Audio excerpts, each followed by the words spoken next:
Assalamualaikum warahmatullahi wabarakatuh. Di bulan Ramadan, Nabi Muhammad SAW berkumpul dengan para sahabat. Seketika itu Kanjeng Nabi Muhammad SAW tersenyum. Ketika tersenyum, ada salah satu dari sahabat bertanya kepada beliau, "Wahai Rasulullah, ada apa gerangan? Kenapa engkau tersenyum?" Kemudian Nabi Muhammad SAW menjawab, "Nanti di hari akhir ada Nabi bernama Sam'un al-Ghazi alaihissalam. Dia tidak mempunyai pengikut dan di surga sendirian."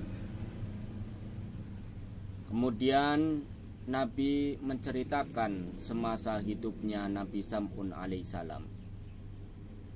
Nabi Sam'un adalah orang dari Palestina, tepatnya Gaza, dan beliau diutus untuk berdakwah di Bani Israel. Ketika beliau berdakwah, beliau selalu menang karena kekuatan yang diberikan oleh Allah atau mukjizat yang diberikan oleh Allah. Seorang kafir dari Bani Israel ribuan, semuanya kalah oleh Nabi Sam'un alaihissalam. Seketika itu orang-orang kafir pun takut kepada Nabi Sam'un.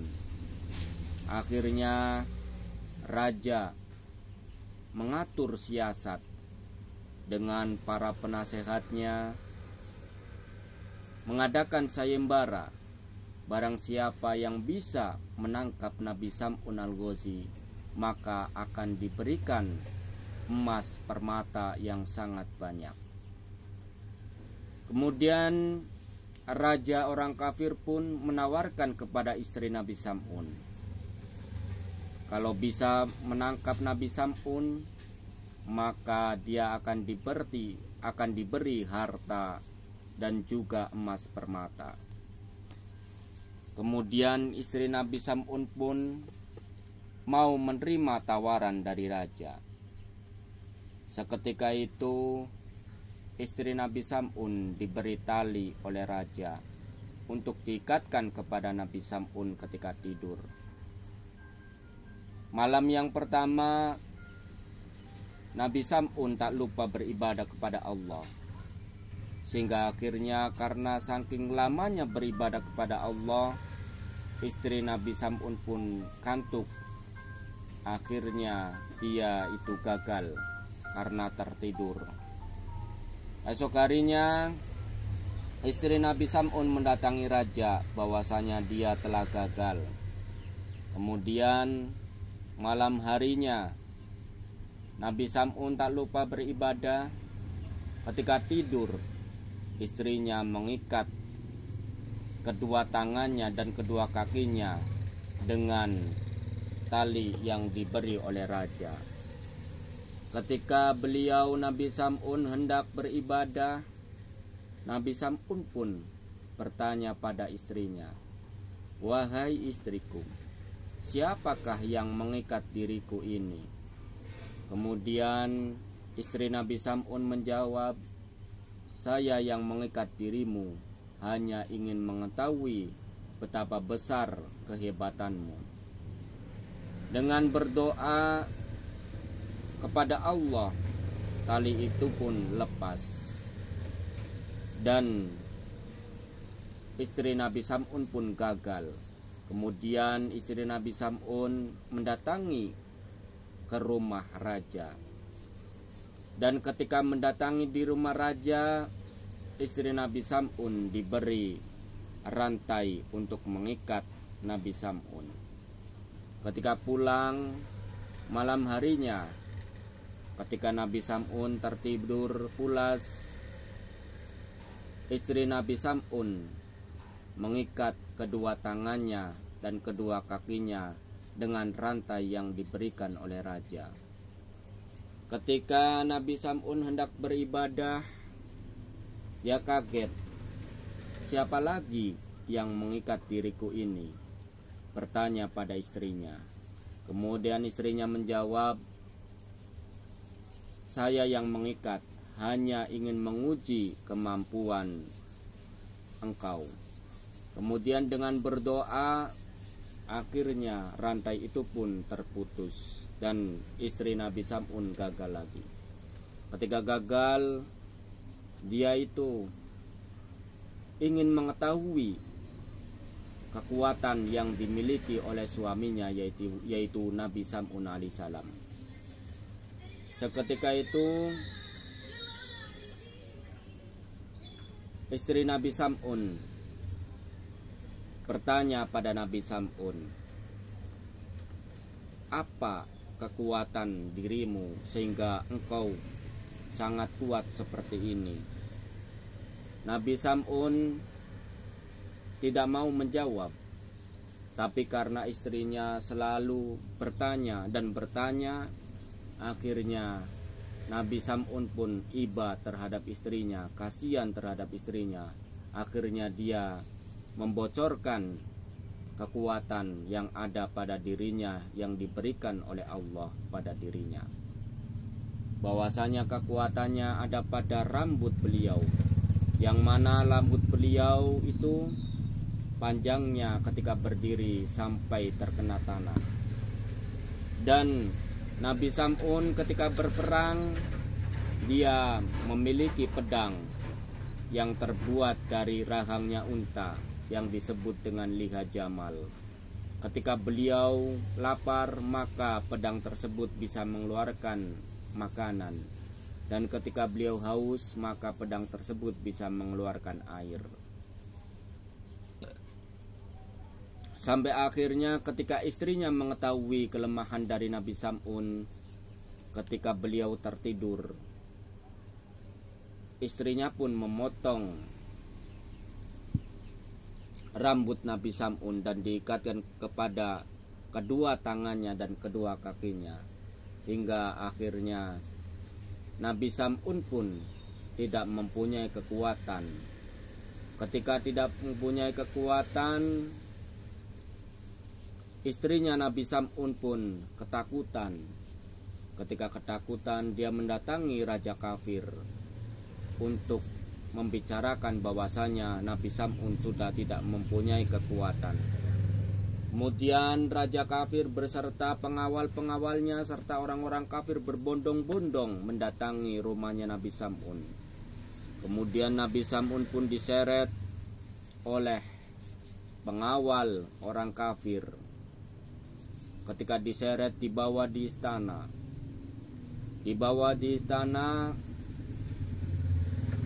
Dipertontonkan kepada orang-orang kafir. Ketika dipertontonkan, raja orang kafir tidak mau Nabi Sam'un mati sekaligus.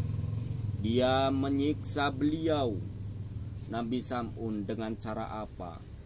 Yaitu dengan cara dipotong kedua tangannya, dipotong kedua kakinya, dipotong telinganya, dipotong lidahnya, dan diputakan matanya.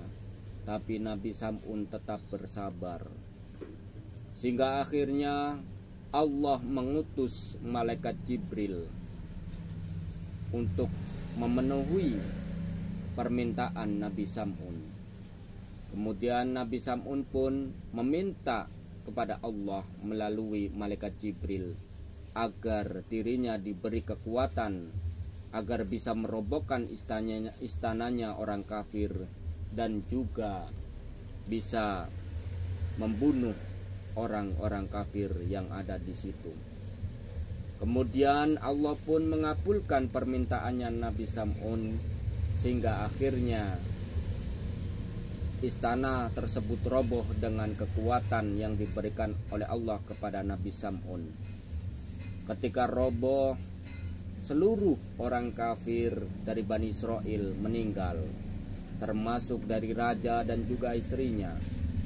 Ketika itu Nabi Sam'un pun meminta maaf kepada Allah dan akan menebus segala dosa-dosanya, yaitu dengan cara beribadah selama 1000 bulan. Malamnya beribadah kepada Allah dan siangnya berpuasa. Ketika Nabi Muhammad SAW menceritakan hal tersebut, para sahabat menangis dan para sahabat bertanya kepada Nabi Muhammad SAW, berapa pahala yang didapat oleh Nabi Sam'un? Nabi Muhammad pun terdiam. Seketika itulah turun surat Al-Qadar. A'udzu billahi minasyaitonir rajim. A'udzu billahi minasyaitonir rajim. Bismillahirrahmanirrahim. Inna anzalnahu fi lailatul qadr. Sungguhnya kami telah menurunkan Al-Qur'an pada malam kemuliaan. Wa ma adraka ma lailatul qadr. Dan tahukah engkau apa malam Lailatul Qadar itu? Lailatul Qadri khairum min alfi syahr. Malam Lailatul Qadar adalah malam yang lebih utama daripada 1000 bulan. Tanazzalul malaikatu warruhu fiha bi'izni rabbihim min kulli amr. Pada malam itu turun para malaikat dan juga malaikat Jibril dengan izin Allah untuk mengatur segala urusan.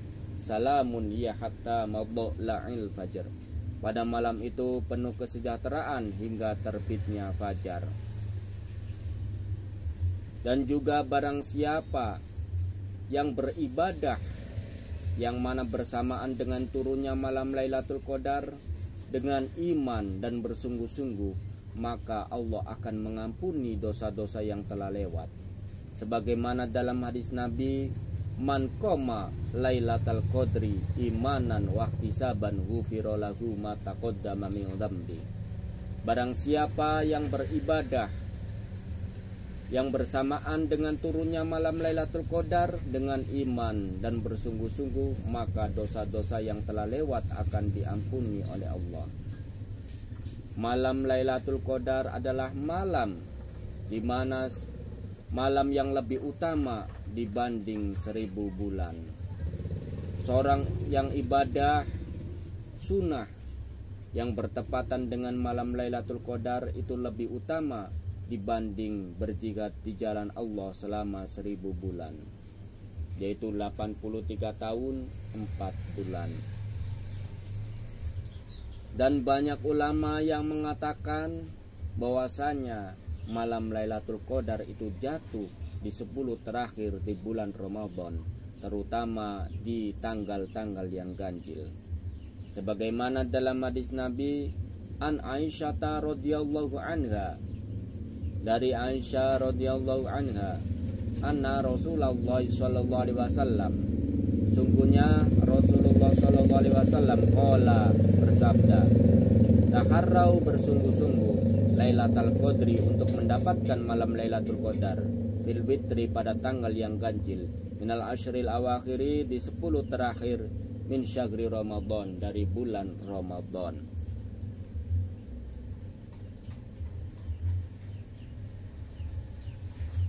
Tiga tingkatan agar kita bisa mendapatkan malam Lailatul Qadar. Tingkatan yang pertama yaitu melakukan ibadah di seluruh malam, yaitu melakukan sholat-sholat sunnah, membaca Al-Quran, berzikir kepada Allah, dan bersedekah. Tingkatan yang kedua yaitu melakukan seluruh malam, yaitu salah satu dari kesunahan-kesunahan tersebut, yaitu hanya melaksanakan sholat sunnah saja, atau berzikir saja, atau bersedekah saja, atau membaca Al-Quran saja. Tingkatan yang ketiga yaitu melaksanakan sholat isya berjamaah dan berniat melakukan sholat subuh berjamaah. Jamaah musholla Baitul Ma'mur yang dirahmati oleh Allah. Jalan-jalan di desa Kluwut, jangan lupa beli es kelapa. Bulan Ramadan gak boleh cemberut, ayo semangat cari pahala.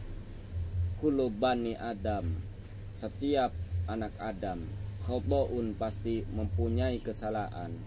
Wa khairul khotoina, dan sebaik-baiknya kesalahan at-tawabuna adalah bertobat atau meminta maaf.